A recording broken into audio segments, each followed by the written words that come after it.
10 मुहर्रम का दिन था। करबला का मैदान, इमाम हुसैन खेमे में मौजूद थे।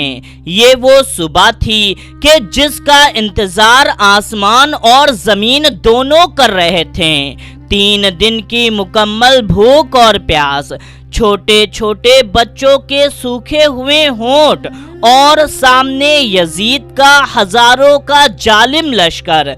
लेकिन इमाम हुसैन के चेहरे पर कोई खौफ नहीं था, बल्कि अल्लाह की रजा और सब्र का नूर चमक रहा था। जैसे ही सूरज निकला, करबला के उस तपते हुए रेगिस्तान में हक और बातिल की उस अजीम जंग का आगाज हुआ। इमाम हुसैन के 72 जानिशार एक एक करके मैदान में उतरे और यजीदी फौज पर कहर बनकर टूट पड़े। इब्ने हुर, हबीब इब्ने मज़ाहिर, इब्ने वहब जैसे जाबाजों ने शहादत का जाम पी लिया। जब साथियों की शहादत हो गई तो अहले बैत यानी खानदान नबूवत की बारी आई। नौजवान अली अकबर के सीने पर नेजा लगा, हजरत कासिम के टुकड़े किए गए और बच्चों के लिए पानी लाते हुए फुरात के किनारे इमाम के वफादार भाई हजरत अब्बास के दोनों बाजू काट दिए गए। दोपहर होते होते इमाम हुसैन करबला में बिल्कुल अकेले रह गए। खेमे में अब कोई जवान सिवाय जैनुलाब्दीन के अब कोई और मर्द ना बचा। तभी इमाम के कानों में 6 महीने के अली असगर के रोने की आवाज आई। उनकी रगों में प्यास की शिद्दत से खून सूख चुका था। इमाम हुसैन ने उस नन्हे अली असगर को अपने हाथों पर उठाया और यजीदी लश्कर के सामने जाकर फरमाया, ऐ लोगो, तुम्हारी दुश्मनी मुझसे है। इस बेजुबान बच्चे ने तुम्हारा क्या बिगाड़ा है?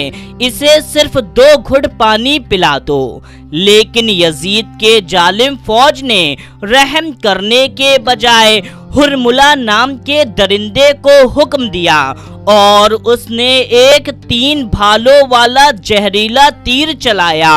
वो तीर हवा को चीरता हुआ आया और इमाम के हाथों पर तड़पते हुए नन्हे अली असगर के गले को चीरकर इमाम हुसैन के बाजू में जा लगा।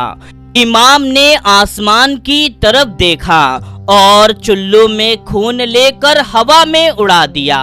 सब्र का सबसे बड़ा पहाड़ बन गया।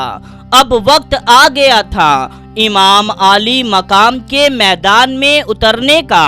आप अपनी बहन सैयदा जैनब और बेटी शकीना से आखिरी बार रुखसत होकर अपने घोड़े जुलजना पर सवार हुए। जब नबी का नवासा शमशीर लेकर मैदान में उतरा तो यजीदी लश्कर में भगदड़ मच गई कि अली का बेटा हुसैन आ गया है।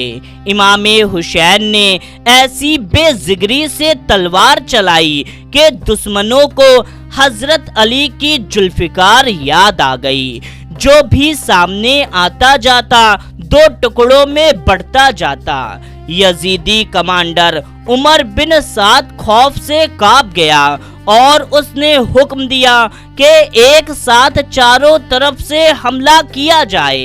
हजारों की तादाद में जालिमों ने एक साथ इमाम पर तीर, नेज़े और पत्थरों की बारिश कर दी।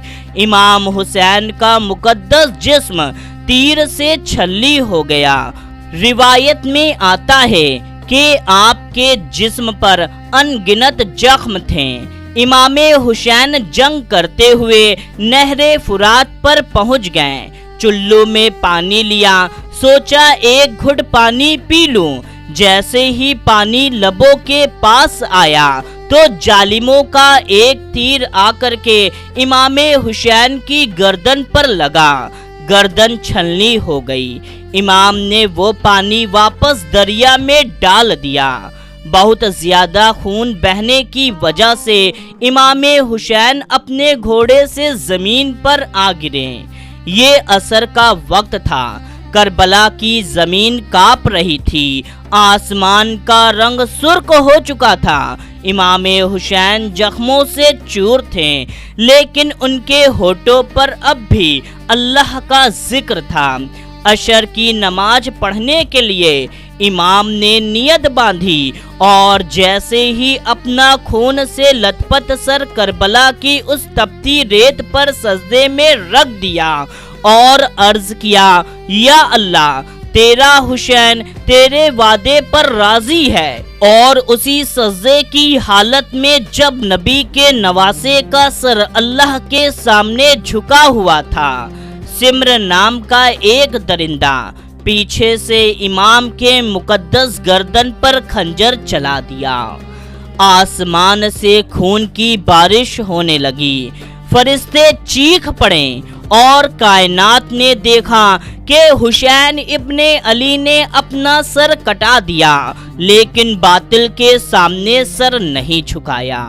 دوستو، مولا حسین کا یہ آخری سجدہ آج بھی ہمیں پکار پکار کر کے کہتا ہے کہ حالات چاہے جتنے بھی خلاف ہوں، ایک سچا مسلمان اللہ کے سوا کسی ظالم کے آگے نہیں جھکتا۔ اگر امام کی اس عظیم قربانی سے آپ کی آنکھوں میں آنسو آئے ہیں تو کمنٹ باکس میں لبیک یا حسین ضرور لکھیں۔ ویڈیو کو امام حسین کے نام پر لائک ضرور کریں، اپنے دوستوں رشتہ داروں میں بھی شیئر کریں۔ ملتے ہیں تب تک کے لیے، السلام علیکم، اللہ حافظ۔